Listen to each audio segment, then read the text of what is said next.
Hi everyone, welcome back.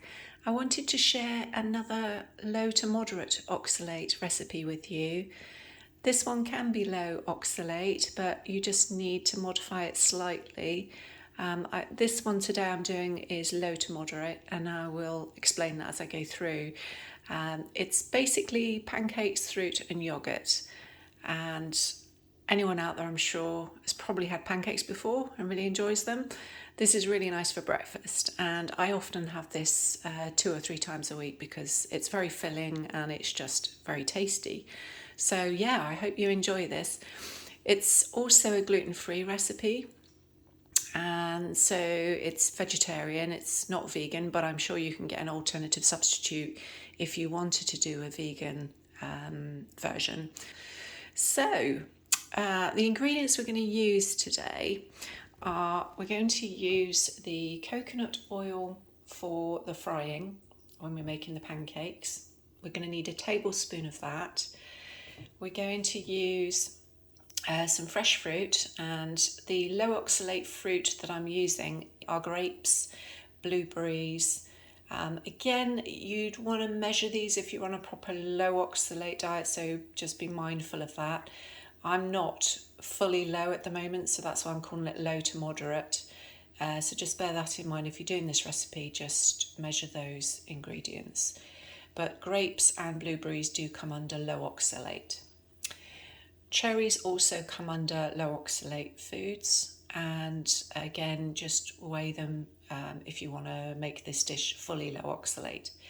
I will deseed these in a minute and chop those up ready for the recipe.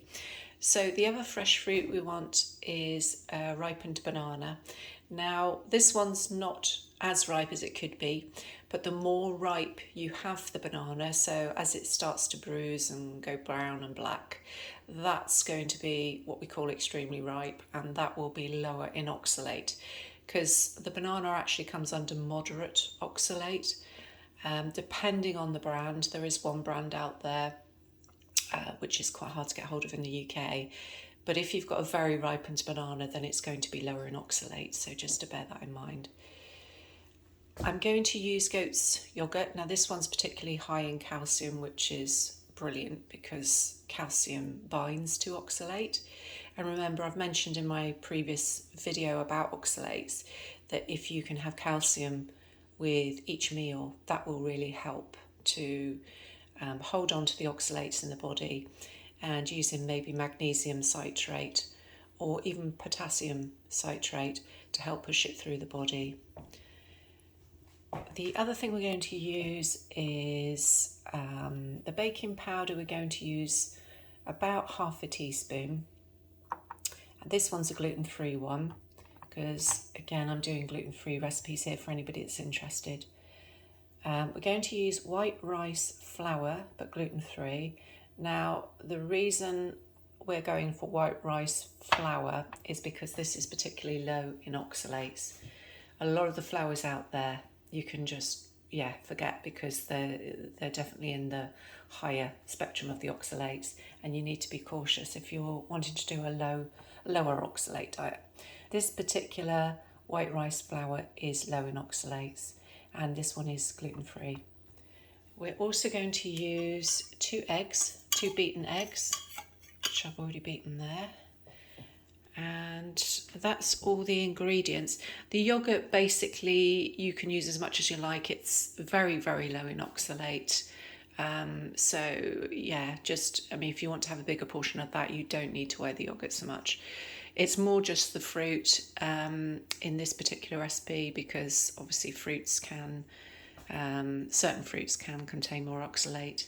And again, the weighing comes into it to a certain degree, but like I've said previously, I'm not at that stage. I'm doing sort of more low to moderate.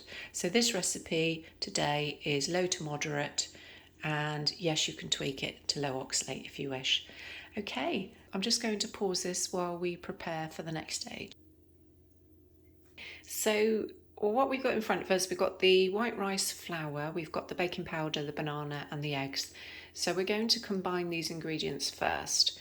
I would suggest putting the white rice flour and the baking powder in first and mixing it, because it can tend to stick to the bottom of the jug otherwise. So we want to mix that first, and then we're going to add the banana.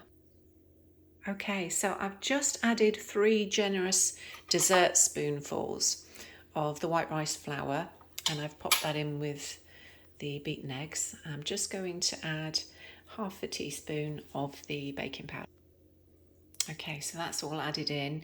Now I'm just going to give this a good mix and make sure it's well integrated.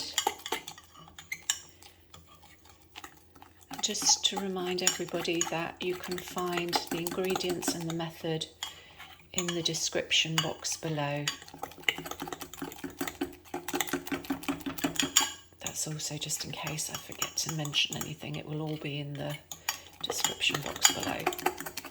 So we're just giving that a good mix.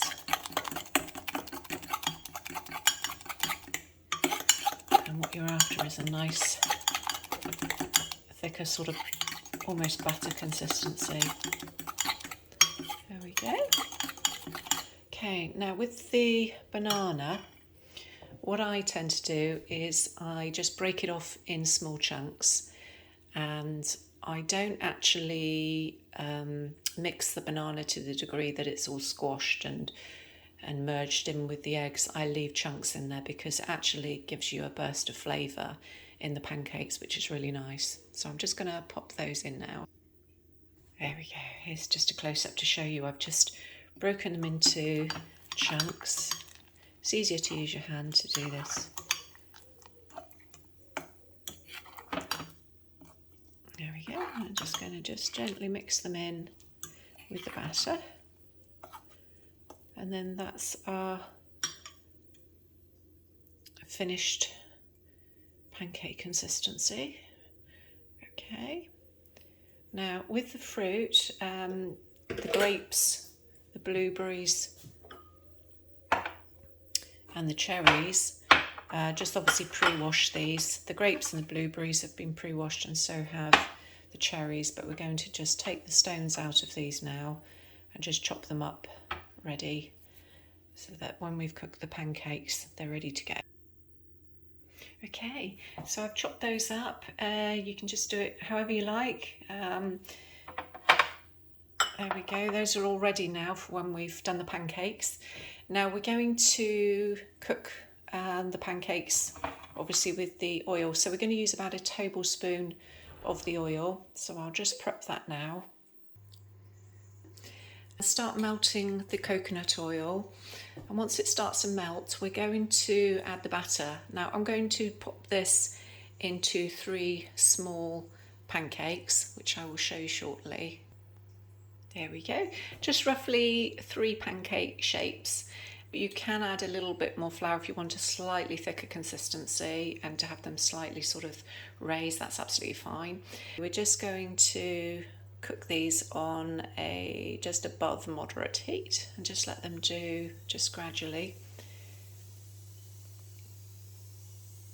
Hear them sizzling. Now for those that are interested, I used to make this recipe before I did the low oxalate diet a couple of months ago, and the one that I did before was high in oxalates. That's why I had to adjust it. But for those that aren't too particularly bothered about the oxalate diet, you can do this with almond flour. Now almonds are high in oxalate, but it is really delicious with the almond flour if you can have that. You don't need the baking powder with the almond flour, it's just replacing the white rice flour for the almond flour. And yeah, I mean, you could just use 2 heaped tablespoons, that would be just as good. And also with the fruit, this is really nice with the blueberries and the strawberries, but because strawberries are again quite higher in oxalate, and you can't kind of really say for sure what you're getting from the strawberries. If you were to use strawberries in this, you would only really use 1 strawberry, which is a little bit pointless, as you can appreciate. So I use cherries because they are low in oxalate and they're still really tasty. So we're just going to let this brown on one side, and then we will flip them over. There we go. Just turn them over. These actually do fairly quickly, so you won't have to wait too long. Usually about 5 to 10 minutes max. And yeah, by all means, if anybody wants to tweak this, they might find a better way of doing this. Yeah, just feel free, and please post in the comments if you do, because I'm always interested in improving the recipes. So yeah, we'll just wait for those to do, and we'll just get a plate ready to prep. Okay, so these are all ready to go now. So I'm going to put these on the plate, and I'll show you what I do next. There we go. If you look closely, you can see the little chunks of banana, and you get those lovely bursts of flavour. So it's really well worth doing it that way if you can. Right, we're going to add some yoghurt. So just place, now this particular yoghurt is lovely and thick and creamy. But yeah, we're just going to layer the top.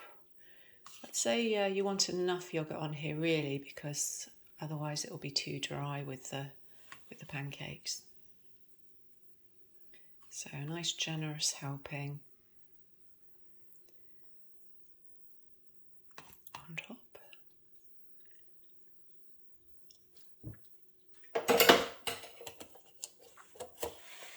And then I'm going to place the fruit on top. Now do this however you like. Doesn't have to be overly attractive, as long as it tastes good. Now, for those that have a heightened sweetened tooth, you can use maple syrup on this. Maple syrup is low in oxalates, as are pretty much all sugars. If you don't want to have sugar per se, I tend to avoid sugar, but I do have things like honey, maple syrup, because they're a healthier sugar, and obviously fresh fruit. Yeah, you just play around with it, do what you would like to do, and enjoy. And I'll just give you a close-up. And yeah, it may look a little bit like a pile of mess, but it certainly doesn't taste like one. So enjoy, and let me know how you get on.